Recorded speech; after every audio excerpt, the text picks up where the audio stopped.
Hello, எல்லாருக்கும் வணக்கம். Thank you for your constant support. என்னை முதல்ல ஒரு ப்ரெஸ் ரிப்போர்ட்டர் கேட்டாங்க, ஏன் நீங்கள் ஜிடி நாயுடுவோட லைஃப் ஸ்டோரி எடுக்க ஆசைப்பட்டீங்க, நான் சொல்கிறேங்க உங்களுக்கு அப்படின்னு சொன்னேன். நான் இப்போ சொல்ல விரும்புகிறேன். நான் ஸ்கூலில் அவரை பற்றி படிச்சிருக்கேன் பாடம். அதுக்கப்புறம் ஒரு புக் ஃபேரில் அவரை பற்றின புக் ஒன்று படிச்சுட்டு நான் வியந்து போயிட்டேன். ஒரு சீனும் சாரி பார்த்தீங்களா, ஒரு ஈவெண்ட்டும் ஒரு சீன் மாதிரி இருந்தது. படம் சீன் மாதிரி அவர் வாழ்க்கையை வாழ்ந்திருக்காருன்னு சொல்லி இவரோட கதையை பற்றி நம்ம படம் எடுக்கணும், அவ்வளோதான். ஒரு ஃபில்ம் மேக்கரா முதல்ல புக்கு படிச்சும்போது அவ்வளோதான் எண்ணம் இருந்தது. அவரை பற்றி என்னன்னு தெரிஞ்சுது. ஸோ அவர் எவ்வளோ பெரிய ஆள்னு தெரியறதுக்கு டைம் எடுத்தது எனக்கு. நான் அதுக்கப்புறம் என்னோட நண்பர் முகில், அவர் தான் என் கூட சேர்ந்து டயலாக் எழுதியிருக்காரு இந்த படத்துல. முகில் சார், மாதவன் சார், நாங்கள் 3 பேரும் எழுந்தோம். ஸோ முகில் தலை நம்ம இதுக்கு போகலாம், மியூசியம் போகலாம், அதுக்கப்புறம் அங்கே நிறையா தெரிய வரும்னு சொன்னோடனே நாங்கள் மியூசியம் போனோம். அப்போ ஃபேமிலி யாருமே நான் பார்க்கல. ஸோ நாங்கள் மியூசியம் போனதுக்கப்புறம், மியூசியம் போனால் புக்கு படிச்சதை விட ஒரு 50 மடங்கு மேல இன்ஃபர்மேஷன் இருக்கு. அவரை பத்தி தெரிஞ்சுக்க முடிஞ்சது. என்னது இவ்வளோ பெரிய ஆளாகிறேன்னு சொல்லி எனக்கு கொஞ்சம் அங்க இது நம்ம பண்ண முடியுமா, யோசிச்சது கரெக்டா முதல்ல இவரை பத்தி படம்னு நினைச்சு. அந்த மியூசியம்ல நான் ஒரு வியந்து பார்த்த ஒரு விஷயம் என்னன்னா, உலக தலைவர்கள், இந்திய தலைவர்கள், அதாவது இந்திய தலைவர்கள் பல பேரு ஜிடி நாயுடு ஐயாவோட வீட்டுக்கு போய், அவரோட தோட்டத்துக்கு போய், அவரோட ஆராய்ச்சி பண்ற இடத்துக்கு போய் அவரை மீட் பண்ணிருக்காங்க. ஜிடி நாயுடு வெளியில போயிருக்காருன்னா இல்ல, அவங்க எல்லாரும், அதாவது நான் சொல்றது காந்திஜி அவர்கள், அம்பேத்கர் அவர்கள், பெரியார் அவர்கள், நேரு அவர்கள், இந்திரா காந்தி அவர்கள், கருணாநிதி அவர்கள், நான் நிற்க முடியாது, எவ்வளோ பேரு அவரோட இடத்துக்கு வந்திருக்காங்க. இதுல பெரியார் அவர்கள் அந்த இடத்துக்கு மத தலைவர்கள் வந்திருக்காங்க, படிச்சவங்க இடத்துக்கு சாமானியர்கள் வந்திருக்காங்க, அறிவாளிகள் மேதைகள் இடத்துக்கு ஸ்டூடெண்ட்ஸ் வந்திருக்காங்க. நான் ஒண்ணு இது வேற பெர்ஸ்பெக்டிவ் தருது. திடீர்னு எல்லாருமே ஒருத்தர் வீட்டுக்கு வந்திருக்காங்க அப்படின்னு சொன்னா, எல்லாரும் நம்ம நீங்க என்ன ஆளுங்கன்னு கேட்கிற பழக்கத்தை கேவலமா வச்சிருக்கோம். நீங்க எங்கேருந்து, எந்த ஸ்டேட்டஸ்ல இருந்து வந்திருக்கீங்கன்னு தெரிஞ்சு பேசுறோம். வெளிநாட்டுக்காரங்கிட்ட எப்படி, உள்நாட்டுக்காரங்கிட்ட எப்படி பேசணும்ட்டு நம்ம மனசு நம்மளை கண்டிஷன் பண்ணி வச்சிருக்க. அவ்வளோ கேவலமான, நான் மற்றவங்களை பத்தி விட்டுருங்க, என்னை பத்தி நான் அப்படிதான் நினைச்சுக்கிட்டேன். ஆனால் ஒரு மனிதனை மனிதனாக பார்த்த மகான் அப்படின்னு நான் சொல்லுவேன். மனிதம் பாராட்டியதால் தான் அவ்வளோ பேரும் அவர் கூட ஃப்ரெண்ட்ஸா இருந்திருக்காங்க. சினிமாவே அவருக்கு பிடிக்காதுங்க சுத்தமா, நிறைய சினிமா ஃப்ரெண்ட்ஸ் இருந்திருக்கு. ஷூர். ஹலோ ஹலோ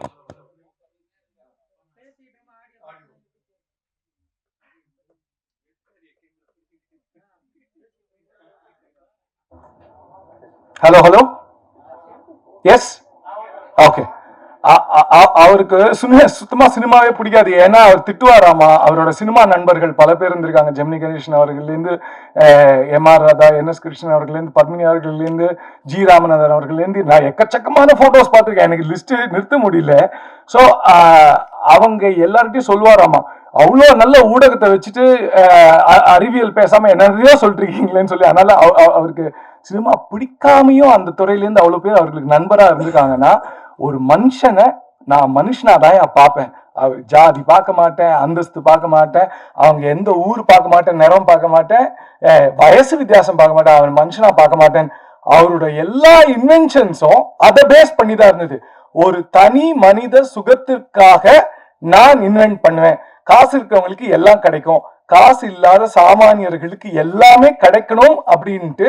அதாவது அவரோட இன்னோவேஷன்ஸ் நீங்க பாத்தீங்கன்னா, ஒரு ஒரு வெளிநாட்டுக்காரங்க இல்லைன்னா பணக்காரங்க யூஸ் பண்ணக்கூடிய ஒரு ரேசரா இருக்கட்டும், அதை எக்ஸாம்பிளா எடுத்துக்கிறேன் நான். அதை சாமானியர்கள் யூஸ் பண்ணணும். அதாவது இப்ப என்ன காமர்ஸ்ல என்ன பண்ணுவாங்க, நீங்க ஒரு விஷயத்த வாஷிங் மிஷின் வாங்கினா கூட ஒரு மாசத்துக்கு கடந்து ஏன்னு போன் பண்ணி கேட்டா, அது நீங்க சர்வீஸ் பண்ணணும் சார் அப்படின்னு அவங்க தெளிவா வச்சிருப்பாங்க. இந்த காலகட்டத்துக்கு இவ்வளவு ஓடணும், இதுக்கப்புறம் நாங்க உள்ள வரணும், நீங்க இஎம்ஐ கட்டணும் அதுக்குன்னு சொல்லி, ஏஎம்சி போடணும்னு சொல்லி. ஆனா அது எதுவுமே இல்லாம டியூரபிலிட்டி ஃபார் எவர் வரணும்ட்டு ஒரு பிளேடு 3 தடவை ஷேவ் பண்ணக்கூடிய அளவுக்கு தயாரித்து கொண்டு இருந்த காலத்துல 20 தடவை ஷேவ் பண்ண 30 தடவை ஷேவ் பண்ணக்கூடிய ஒரு பிளேடை தயாரிச்சார். ஏன்னா சாமானியன் வாங்கி அவனுக்கு காசுலாம் ரெக்கரிங் எக்ஸ்பென்ஸ் இருக்கக்கூடாதுன்னு ஒரு எண்ணத்துல அவ்வளோ பெரிய மகான் அவர். நான் மகான் தான் கூப்பிடுவேன் அவரு. எனக்கு ஏன்னா அவர் மனுஷனை தாண்டி போயிட்டாரு அவரு. ஸோ அவரை பத்தி இந்த படம் எடுக்க எனக்கு பேருதவியாக இருந்த வர்கீஸ் மூலன் பிக்சர்ஸ், வர்கீஸ் மூலன் சார் அவர்கள், விஜய் மூலன் அவர்கள், மேடி சார் அவர்கள், சரிதா மாதவன் அவர்கள், என் ப்ரொடியூசர்ஸ்க்கு முதல்ல நன்றி சொல்லிக்கிறேன். எனக்கு எல்லாத்தையும் மேல மேடி சார் வந்துட்டு இந்த படம் எஸ் சொல்லன்னா கண்டிப்பா அதுக்கு அது நகர்ந்திருக்காது. ஆனா அது வந்து என்னோட காயின், ரெட் காயின், என்னோட ஸ்ட்ரைக்கர் வந்து அரவிந்த் சார் தான்.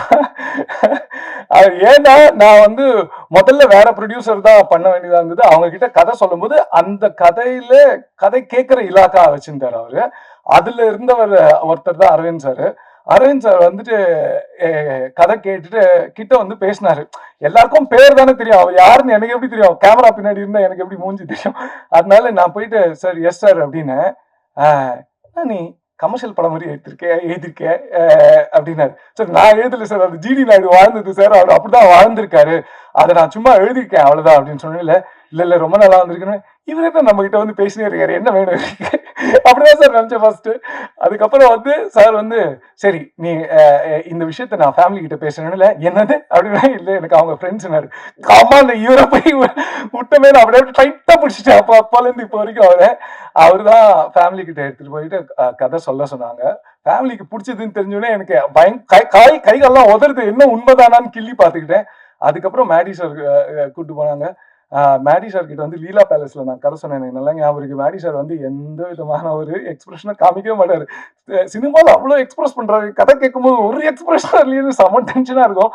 அப்புறம் நான் கரெக்டா எக்ஸிட் ஆகும்போது மட்டும் குட் பிராதோ அப்படின்னு சொல்லிட்டு இங்க ஒரு தட்டினாரு. அப்பதான் தெரிஞ்சது ஓ பிடிச்சிருக்குன்னு சொல்லி.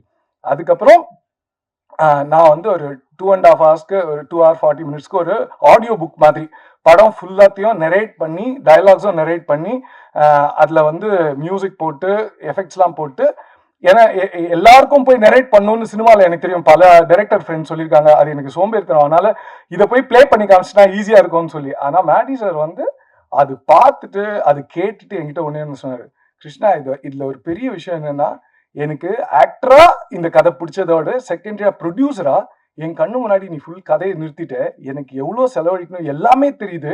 ஒரு சினிமானா ஒரு பகுதி மட்டும் இல்லை, உங்க எல்லாருக்கும் தெரியும் பல பகுதிகள் இருக்கு. ப்ரொடியூசராவும் I have to get into இட்னு சொல்லி ஹி காட் இம்ப்ரெஸ்ட் அண்ட் இந்த சான்ஸ் கொடுத்தாரு. ரொம்ப தேங்க்ஸ் சார். இதெல்லாம் ஒரு பகுதியா இருக்கட்டும். நான் ஆட்ஸ் பண்ணிருக்கிறதுனால நான் உங்ககிட்ட ஒன்று சொல்ல விரும்புறேன். அட்வர்டைஸ்மெண்ட்ல ப்ராடக்ட் இம்பார்ட்டன்ட், பிராண்ட் இம்பார்ட்டன்ட். அது எல்லாத்தையும், அந்த ப்ராடக்டையும் பிராண்டையும் நீங்க அதை பார்த்து அதுக்கு எப்படி ப்ரொமோட் பண்ணுன்றதை தாண்டி கிளைண்ட்ஸ் அந்த அந்த ப்ராடக்ட் வந்து குழந்தை மாதிரி வளர்த்த அந்த கிளைண்ட் எஸ் சொல்லணும். கடைசியில அவங்க எஸ் சொல்லனா திருப்பி கடகடன்னு கீழே வந்து விழுந்துரும். அது மாதிரி எனக்கு அட்வர்டைசிங்ல இருந்ததுனால அந்த இதுல நான் அந்த கம்பேர் பண்றேன். ஃபேமிலி கிட்ட போய் கதை சொல்லும் போது அவங்க என்ன விஷயம்னா, நான் பாட்டுக்கு ஃபிக்ஷன் உள்ள எங்க சேர்க்கணுமோ சேர்த்தாச்சு, ஆனா அது அவங்களுக்கு கரெக்டா பொருந்தணும் இல்ல. ஸோ அவங்க கேட்கும்போது ஜிடி ராஜ்குமார் சார் இருந்தாங்க, ஜிடி நாயுடுவோட புதல்வன் பையன் ஜிடி கோபால் சார் அவங்க இருந்தாங்க. கதை கேட்கும்போது அவங்க உட்காந்துட்டு இருந்தாங்க, அவங்க மருமகள் சந்திரா மேடம், இவங்க 3 பேரும் உட்காந்துருந்தாங்க. இவங்க தான் டிசைடிங் அத்தாரிட்டி. ஸோ கதை சொல்லி முடிச்சதுக்கு அப்புறம் ஜிடி நாயுடு அவங்க பையன் கேட்குறாங்க, கோபால் சார் உனக்கு எப்படி இதெல்லாம் தெரியும் அப்படின்றாரு. ஆமா, உனக்கு எப்படி இதெல்லாம் தெரியும் அப்படின்னு சொல்றாரு. இல்ல நான் இந்த மாதிரி ரிசர்ச் பண்ணேன் சார், இவ்வளவு புக்ஸ் படிச்சு அவர்கிட்ட சொன்ன மாத்திரத்துல you won't believe, G D Naidu வந்து ஒரு டிராவல் பண்ணிருக்காரு. பாவம், ஒரு காலகட்டத்துல குடும்பத்தை பிரிஞ்சு கிட்டத்தட்ட 1 வருஷம் அவர் இல்ல, அவர் இறந்து போயிட்டாருன்னே நிறைய பேர் நினைச்ச ஒரு தருணம் அது. ஏன்னா அவரால் இந்தியா ரிட்டர்ன் பண்ண முடியாத காலத்துல எங்கேருந்து எங்க போனாருன்னு பாஸ்போர்ட் எதையுமே பார்க்காம கட கட கட கட கடன்னு எனக்கு சொன்னாரு. இப்ப 80+ இருக்கு, 85+ அவருக்கு. அவர் எப்படி ஞாபகம் வச்சு எனக்கு சொன்னாரு எனக்கு புரியல. ஃபேமிலில இருந்து அவ்வளோ சப்போர்ட் கொடுத்துருக்காங்க. நான் அவரும் கோபால் சாரும் சரி, சந்திரா மேமும் சரி, எனக்கு ஃபேக்சுவலா, ஸ்டாட்டிஸ்டிக்கலா, இமோஷனலா அவ்வளோ கதை சொன்னதுல என்னோட பெர்ஸ்பெக்டிவே சேஞ்ச் ஆகி நான் ஸ்கிரிப்ட்ல அவ்வளோ சேஞ்ச் பண்ணேன். அதுக்கப்புறம் GT Rajkumar sir, GT Rajkumar sir மாதிரி நான் ஒரு உழைப்பாளிய பார்த்ததே இல்லை. எனக்கு என்னன்னா அவரு தாத்தா அவ்வளோ பெரிய இன்ஸ்பிரேஷன்னா வந்து அந்த தாய் 8 அடினா புள்ள 16 அடினா யோசிச்சு பாருங்களேன், சான்ஸே இல்லை. எனக்கு என்னன்னா இவங்க ஜெர்மன் பேசுவாங்க, அதெல்லாம் தாண்டி ஸ்கிரிப்ட் இல்ல, அவங்களுக்கு என்ஜினியரிங் சினிமாக்கு என்ன சம்பந்தம், அவங்களுக்கு சுத்தமா சம்பந்தமே இல்லை. ஆனா அவங்க உள்ள வந்து என்கிட்ட பேசும்போது இல்லை, இன்னும் நம்ம பொழப்ப தூக்கிடுவார் போல இருக்குன்ற மாதிரி இருந்தது. ஏன்னா நாங்க என்ன பண்றோமோ நம்ம படத்துக்கு அவ்வளோ அதை புரிஞ்சுக்கிட்டு, கிருஷ்ணா இந்த சீன் இங்க வச்சா நல்லா இருக்கும்லன்னு, ஐயோ என்ன நான் என்னன்னா அடுத்த ஸ்கிரிப்ட் அவர் கூட நான் டிஸ்கஸ் பண்ணுவான்ற அளவுக்கு ஹி கேம் அண்ட் ஹெல்ப். என்னன்னா இப்ப பிரஸ்ல ஏதாவது கேட்டாங்கன்னா, சென்சார்ல ஏதாவது கேட்டாங்கன்னா, இது வந்து ப்ரூஃப் சப்ஸ்டான்ஷியேட் பண்றதுக்கு, சப்போர்ட் பண்றதுக்கு டாக்குமெண்ட்ஸ் வேணும்னு சொல்லுங்க. நைட் அண்ட் டே இவரு போய் அந்த லைப்ரரியில உட்கார்ந்து, அந்த லைப்ரரி நான் போய் பார்த்திருக்கேன், நீங்க ஒரு தடவை உள்ள போயிட்டு வந்துட்டீங்கன்னா ஜலதோஷம் தும்மல்லாம் கேரண்டி. அந்த லைப்ரரி உள்ள உட்கார்ந்து அவரு டாக்குமெண்ட்ஸ் எடுத்து அப்பப்போ எனக்கு போன் பண்ணி சொல்லுவாரு, கிருஷ்ணா கிடைச்சிச்சு எனக்கு இது அனுப்புவாரு. அதே மாதிரி எங்களுக்கு பென்ஸ் போய் ஜிடி நாயுடு அவங்க கூட கொலாபரேட் பண்றதுக்கான அந்த இல்ல பென்ஸ் கிட்ட என்ஓசி வாங்கியிருக்காங்க sir. Thank you so much sir. அது பிக் ஏன்னா அவங்க பேர் நம்ம படத்துல மென்ஷன் பண்ணணும்னா அவங்க எவ்வளவு உலக பிரசித்தி பெற்ற ஒரு பிராண்ட், அவங்க கிட்ட என்ஓசி வாங்கியிருக்காங்க. Thank you so much sir. இப்ப நான் வந்து என்னோட பார்ட்னர் பத்தி சொல்லணும், என் ஸ்கிரீன் பிளே சார் அப்படி ஆரம்பிக்கிறேன் சார். நான் மேடி சார் எனக்கு வந்து ஒரு பாகியம் தான் சொல்லணும். ஏன்னா நான் எல்லா இன்டர்வியூலயும் சொன்னேன், எனக்கு வந்து ஜிடி நாயுடு அவர்களுக்கும் மேடி சாருக்கு அவர்களுக்கும் ஒரு பேரலல் டிரா பண்ணலாம் நீங்க. ஏன்னா 2 பேருக்குமே ஆட்டோமொபைல்ல இன்ட்ரெஸ்ட் இருக்கும். அதெல்லாம் தாண்டி இல்ல ஒரு விஷயத்த ஜிடி நாயுடு சார் நான் பத்தி படிக்கும்போது, அதுதான் சாமானியர்களுக்கு போய் சேரணும், எல்லாம் பெரிய தாட்ஸ். ஆனா அதை பர்ஃபெக்ஷனோட பண்ணும். ஒரு விஷயத்த நான் பர்ஃபெக்ஷனோட பண்ணாதான் அது போய் சேரும். பர்ஃபெக்ஷனா எல்லாத்துலயுமே, கம்யூனிகேஷன்லயும் பர்ஃபெக்ஷன் வேணும். மேடி சார் கிட்ட நான் எவ்வளவு கத்துக்கிட்டேன்னா, அது வந்து நான் சொல்றது கடுகு அளவு, கத்துக்கிட்டது கடல் அளவு, இன்னும் பத்தல. அவர்கிட்ட நிறைய நான் ஒர்க் பண்ணோம். அவர் டைரக்ட் பண்ணும்போது கூட திருப்பி போய் அசிஸ்டண்டா ஜாயின் பண்றதுக்கு நான் தயங்க மாட்டேன். ஏன்னா நான் அவ்வளவு கத்துக்கிட்டேன். அது ஏன் அப்படின்னு நான் சொல்றேன், ஒரு ஒரு ஒரு சீனா இருக்கட்டும், ஒரு டயலாகா இருக்கட்டும், மொத்த படத்தையும் ஞாபகம் வச்சுப்பாரு, மொத்த கேரக்டர்ஸையும், எல்லா கேரக்டர்ஸையும் ஞாபகம் வச்சுப்பாரு. அதுல அணுகுவாரு சார். இந்த சீனுக்கு இப்படி போட்டா மாசா இருக்கும் சார், இது ஒர்க் ஆகும் சார். இல்ல மாசா கிருஷ்ணா, அது அந்த வார்த்தையை கட் பண்ணி தூக்குவாரு. மாசா இருக்கட்டும், சீன் மாசா வரட்டும், அது நல்லதுதான். ஆனா நம்ம அப்படி அப்ரோச் பண்ணக்கூடாது. அதை இந்த கேரக்டர்ஸ் எல்லாரும் என்ன பண்ணுது, அவங்களோட கன்சிஸ்டன்சி என்ன, இந்த சீன் என்ன பண்ணுது, இந்த நேரத்துல எந்த மூட் வருது அப்படின்னு சொல்லிட்டு நிஜமா சொல்றேன். அப்புறம் அவர் வந்து பேர் போடும்போது என் பேர் கீழே போட்டுக்கோ ஸ்கிரீன் பிளேலன்னு சொன்னாரு. எனக்கு அது மேலதான் போடணும். ஏன்னா it's not just that, like இவ்வளவு அனுபவத்தை வந்து அவர்கிட்ட இருந்து ஈஸியா டேப் பண்ணி எடுக்க முடியும் இந்த ப்ராஜெக்ட்லன்னா I am feeling really grateful sir. Thank you so much. Thank you. அப்புறம் சத்யராஜ் சார், அவர்கிட்ட போய் நான் கதை சொல்லும்போது நான் சொல்லிட்டேன், சார் நீங்க வந்து கதை பிடிச்சிருக்கு இல்ல, கேரக்டர் பிடிச்சிருக்கு இல்ல, அதெல்லாம் என்னால நான் அதெல்லாம் விட்டுறேன். நீங்க இந்த படத்தை ஒத்துக்கிட்டே ஆகணும். என்ன நீங்க மண்ணின் மைந்தன், நீங்க இல்லாம என்னால பட முடியாது. நீங்க முதல்ல ஓகே சொல்லிட்டு நான் அப்புறம் கதையெல்லாம் சொல்றேன். அந்த லெவலுக்கு அவர் வீட்டுல போயிட்டு நான் கதை சொன்னேன். லக்கிலி சத்யராஜ் சாருக்கு ரொம்ப பிடிச்சது. சார் வந்து ஒரு எக்ஸ்ட்ராடினரி கேரக்டர் பண்ணிருக்காரு. நான் எவ்வளவு சார் நான் பார்த்து ரசிச்சிருக்கேன், என் படத்துல உண்மையிலே ரொம்ப ரசிச்சிட்டேன். ஏன்னா ஒரு டெக்னிக்கல் பர்சனா சார் பிளே பண்ணிருக்காரு. ஸோ அது வந்து ரொம்ப இன்ட்ரெஸ்டிங்கா இருக்கும் அவரோட தொடக்கமே இந்த படத்துல. அப்புறம் ஜெயராம் சார் பத்தி சொல்லணும்னா, ஜெயராம் சார் வந்து இது வரைக்கும் இந்த ஷேட்ல தமிழ்ல பண்ணதே இல்லை. அது என்கிட்டே சொன்னார், சார் கிருஷ்ணா நான் மலையாளத்துல இந்த ஷேட்ல பண்ணிருக்கேன், தமிழ்ல நான் பண்ணதே இல்லை அப்படின்னு சொன்னாரு. அண்ட் ஜெயராம் சார் வந்து வெளுத்து வாங்கிட்டாரு கடைசி வரைக்கும். அதாவது இப்ப எப்படின்னா, நம்மளே வந்து நம்ம ஃப்ரெண்ட்ஸ் நம்ம கிட்ட சொல்லி கேட்டிருப்போம், என்னடா மாறிட்ட அப்படின்னு சொல்லிட்டு. என்ன மாறிட்டேன்னா, இல்ல எனக்கு காலத்துக்கு ஏத்த மாதிரி, என் வயசுக்கு ஏத்த மாதிரி எனக்கு ஒரு முதிர்ச்சி வரும்ல, அதான் அந்த மாதிரி ஜெயராம் சாரோட கேரக்டர் வந்து ரொம்ப அழகா எவால்வ் ஆகும் படத்துல. அது நீங்க பாத்தீங்கன்னா தெரியும். அண்ட் துஷாரா துஷாரா வந்துட்டு நான் துஷாரா கிட்ட ஒரு கெஃபேல போயிட்டு இதை நான் எக்ஸ்பிளைன் பண்ணும்போது அவங்க கிட்ட சொல்லிட்டேன், இங்க பாருங்க எனக்கு போல்டா ஒரு கேரக்டர் வேணும், ஆனா அந்த போல்ட்னஸ் வெளியில தெரியாம ஒரு கம்போஸ்டா இருந்து ஒரு போல்ட்னஸ் வேணும் அப்படின்னு அவங்க அப்படியே பார்த்தாங்க, என்ன சொல்ல வரேன்னு சொல்லி. அதையும் தாண்டி தமிழ் பேசணும், எங்களுக்கு சிங் சவுண்ட் எங்க படம், அதனால லைவ் சவுண்டா இருக்கும்போது தமிழ் பேசி நடிக்கிற நடிகர்கள் தான் எங்களுக்கு வேணும். அதுல வந்து இந்த கேரக்டருக்கும் பொருந்தி தமிழும் நல்லா பேசி நல்லா அதுல ரொம்ப நீங்க பாத்தீங்கன்னா தெரியும், ரொம்ப ஸ்வீட்டா she has acted it out like. So அந்த மாதிரி தான் வேணும்னு சொல்லி அது என்னன்னா இந்த முதல்ல யானையை பிடிக்கணும் ஒரு கதை இருக்குல்ல, அது உடும்பு பிடி மாதிரி எல்லாரையும் பிடிச்சி விடாம நாங்க நீங்க தான் வேணும்னு சொல்லி கேட்டோம். அண்ட் பிரியாமணி மேம் வந்து செம்ம ஸ்வீட்டா வந்து எனக்கு ஸ்கிரீன் பிரசன்ஸ்லாம் கூட இல்லை, இந்த கேரக்டருக்கு பயங்கர இம்பார்ட்டன்ட் இருக்கு நான் வரேன் அப்படின்னு சொன்னாங்க. அதித்தியும் அதான், அதித்தி வந்து ஆக்சுவலா வேற எரா படத்துல, அவங்களுக்கும் இந்த படம் நடக்கிற டைமுக்கும் சம்மந்தமே இல்லை. அது ஒரு ரொம்ப நல்ல character, you should watch it. And இவர் வந்து ஏன் நீங்க ரிவீல் பண்ணலன்னு தெரியல உங்க கேரக்டரை. அது இல்ல தந்தை பெரியாரா பண்ணிருக்காங்க, அதுவும் பியூட்டிஃபுல்லா பண்ணிருக்காங்க. அது வந்து ஆமா ஆமா ஆமா இல்ல அது அந்த மாதிரி ஆச்சு, அந்த மாதிரி. சார் இதுல என்னன்னா இதெல்லாம் தாண்டி எல்லாருக்கும் நன்றி. இதெல்லாம் தாண்டி டைரக்டர் பேர் வரும், அது ஒரு தனியா ஒரு கார்டு போடுவாங்க, அது பயங்கர ஹாப்பி, ஏன்னா நம்ம உழைப்புக்கு ஒரு ரெக்கக்னிஷன் தரும். ஆனா எங்களுக்கு பின்னாடி அவ்வளோ பெரிய பில்லர்ஸ் இருந்தாதாங்க முடியும், இல்லைன்னா சத்தியமா இது ஒரு நீங்க பாக்குறதும் அந்த காலத்துல என்னன்னா இந்த துணி போடுறோம்ல நம்ம, அது வந்துட்டு அந்த காலத்துல இப்ப மாதிரி பொல்யூஷன்லாம் கிடையாதுங்க, மரம் அவ்வளோ மரம் இருந்தது, அதனால அந்த துணி எல்லாம் அந்த காலத்துல திக்கா தான் போடுவாங்க. பாவம் எல்லாரும் திக்கா துணி போட்டு அந்த வேர்வையில நடிச்சாங்க, ஆனா குழுன்னு இருக்க மாதிரி நடிக்கணும், ரொம்ப கஷ்டம். அதை வந்து எங்கால ஜிஷாத் ஷம்சுதீன் ஃபுல் ரிசர்ச் பண்ணி ஒரு காஸ்டியூமும் ஜிஷாத் அமேசிங் ஒர்க். நான் வந்து can you please come Jishad, please please I want to call everyone sir please sir.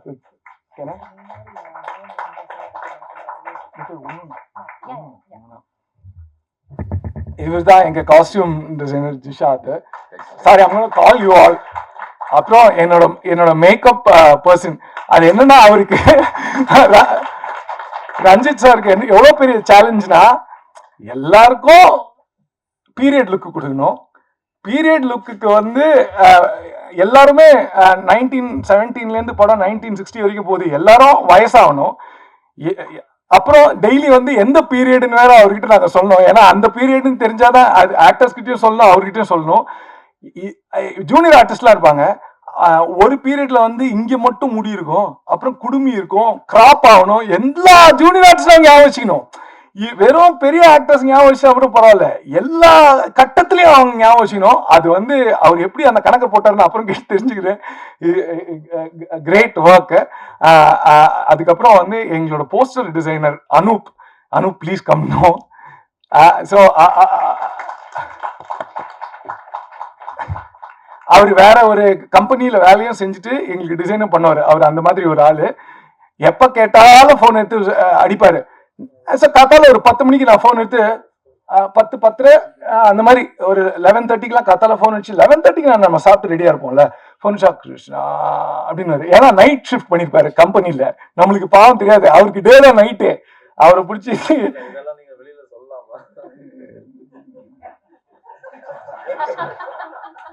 நான் வாங்கின அடிதான் சொல்லக்கூடாது, அது அப்புறம் நீங்க சொல்லிக்கீங்க.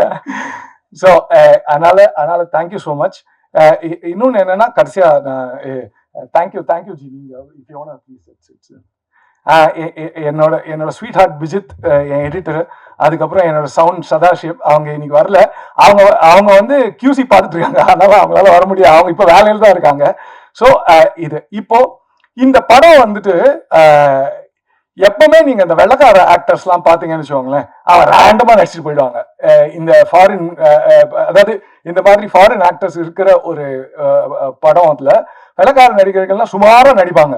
ஆனா மேடி சார் வந்து ரொம்ப தெளிவா ரொம்ப தெளிவா சொன்னாரு, கிருஷ்ணா அந்த விஷயம் மட்டும் நம்ம பண்ணிடவே கூடாது. ஆஸ் அ ப்ரொடியூசர், லைக் எனக்கு அதான் நான் எல்லாரும் நிறைய பேர் கேட்டாங்க, அவர் டைரக்டரா அவரே டைரக்ட் பண்றது எப்படி இருந்தது, எனக்கு அவர் ப்ரொடியூசரா டைரக்ட் பண்றது தான் பயமா இருந்தது. ஏன்னா அவ்வளோ ஸ்ட்ரிக்ட் ஃபிலிம், ஏன்னா ஃபிலிம் அவ்வளோ லவ் அவருக்கு. எல்லாரும் நல்ல ஆடிஷன் பண்ணி அவங்களோட திறமை தெரிஞ்சதுக்கு அப்புறம் தான் உள்ள வரணும்னு அந்த மாதிரி எங்களுக்கு ஒரு ஒரு ஒரு பயங்கர ஜெம் ஒருத்தர் கிடைச்சிருக்காரு. Cal Hart. Hi Cal. Just say hi no to everyone. Please come here and say hi. அதான் I am just calling him. No, I just want you to. இவர் ஆஸ்திரேலியன். நான் ஒரே ஒரு வார்த்தை. Vanakkam, Emperor Carl.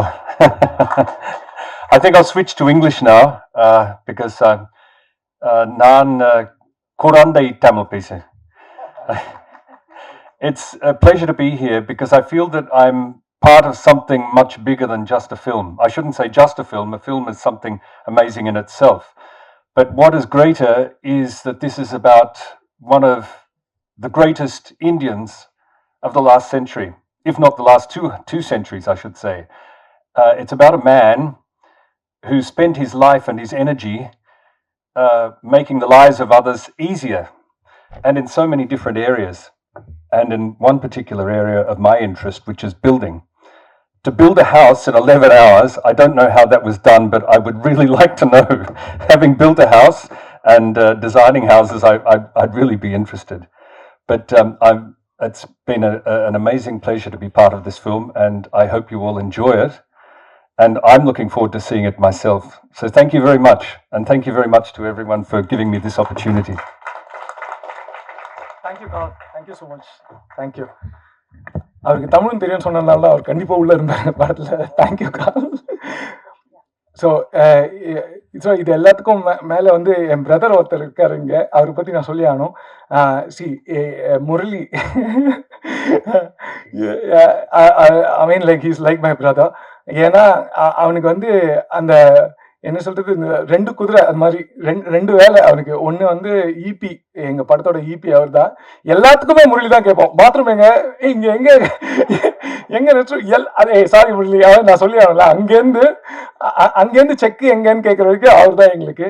So Murali has done a brilliant job as an actor also. இந்த படத்தில் ஒரு நல்ல இம்பார்ட்டன்ட் ரோல். ரொம்ப குட்டி ரோல் தான் நான் கொடுத்தேன் ஆக்சுவலாக. அது நானும் மேரி சார் உட்காந்து எழுதும்போது இவால்வ் ஆகி நல்ல ரோல் ஆயிடுச்சு. நான் வேற சொல்லுவேன், டே ரோல் வேற பெருசாகிடுச்சு, நீ அந்த வேலை வேற பண்ணணும்னு சொல்லி. But Murali, you have done a great job. இன்னி வரைக்கும் இந்த ஸ்டேஜுக்கு எப்படி போனேன், எந்த டைம் போனேன் எல்லாம் அவன் தான். அதெல்லாம் சொல்லிட்டு குவைட்டா அப்படியே ஓரத்தில் உட்காந்துருக்கான். அதனால I have to tell about him. இங்கே வந்து நம்பியார் அவர்கள் எஸ்டீரியர் ஆக்டர், அவரோட பேரை எங்க படத்துல ஒரு ஸ்வீட்டான ஒரு ரோல். அது எனக்கு ஃப்ரெண்டுக்கு ஃப்ரெண்டா தெரிஞ்சதுனால அவரை கூப்பிட்டு, ப்ளீஸ் நீங்க தப்பா நினைச்சுக்காதீங்க, எனக்கு இந்த ரோல் வந்து படத்துல சின்னதா இருந்தா கூட ஜிடி நாயுடுவோட உற்ற நண்பர் அவரு. அந்த ரோல்ல நடிச்சிருக்காரு. Deepak come on say hi no.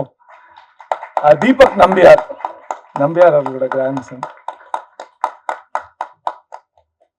அப்புறம் சச்சின், ஷிகா அண்ட் பிரிகிடா வந்து என்னோட நீஸ். ஸோ இவங்க எல்லாருமே படத்துல ஒரு நல்ல ரோல் நடிச்சிருக்காங்க. அப்புறம் இந்த படத்துல ஜென்சன், அப்புறம் தம்பி ரமேஷன், நிறைய பேர் இருக்காங்க. பட் நான் வந்து இதோட நான் முடிச்சுக்கிறேன். முடிக்கிறதுக்கு முன்னாடி ஒரு மோஸ்ட் இம்பார்ட்டன்ட் பர்சன் எனக்கு வந்து நான் மிஸ் பண்றேன். இங்க எல்லா இன்டர்வியூஸ்லயும் எல்லா இடத்துலயும் நான் மிஸ் பண்ணுவேன். அது கோவிந்த் வசந்தா. ஏன்னா எங்களுக்கு மியூசிக் பண்ணி முடிச்சுட்டு வயலின் வாசிக்கு போயிடுவாரு ஏதாவது ஷோக்கு. அதனால அவர் எப்ப கேட்டாலும் அவர் எங்கேயாவது ஷோல இருப்பாரு. அப்புறம் எங்களுக்கு வந்து மியூசிக் பண்ணி முடிச்சுட்டு போயிடுவாரு. அவர் கூட ஒரு எக்ஸ்ட்ராடனரி ஜேர்னி எனக்கு. ஏன் நான் சொல்றேன்னா, எப்பவுமே சோல்ஃபுல்லா, ரொமான்டிக்கா, நாஸ்டாலஜிக்கா மியூசிக் போடுற ஒரு ஆளு இந்த படத்துல பயங்கரமா டிரான்ஸ்ஃபார்ம் பண்ணி ஆயிருக்காரு.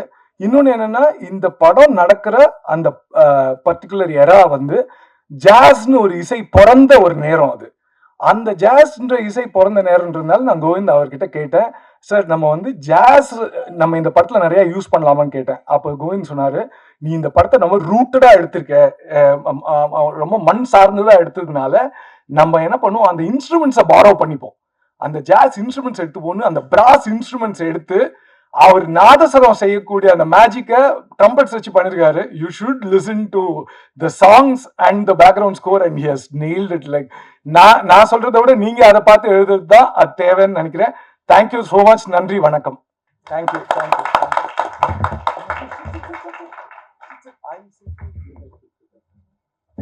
Thank you so much, sir.